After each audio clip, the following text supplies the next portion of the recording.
All right, the next drill is going to be the Sidelying leg 90-90 knee roll.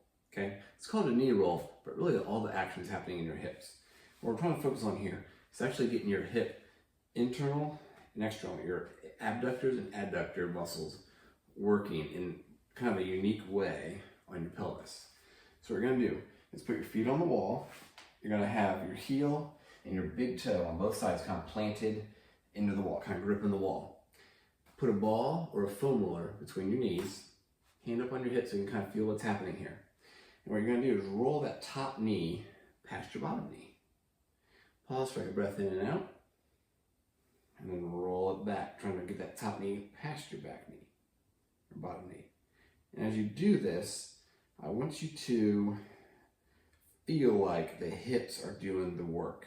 I don't want you to feel like your upper mid-back or low back is doing the work. I want you to feel like these hip muscles are the ones that are driving that knee forward and back. It's going to be really good at helping stabilize your hips, open up your hips, get some good hip control reestablished. Help loosen up some low back pain.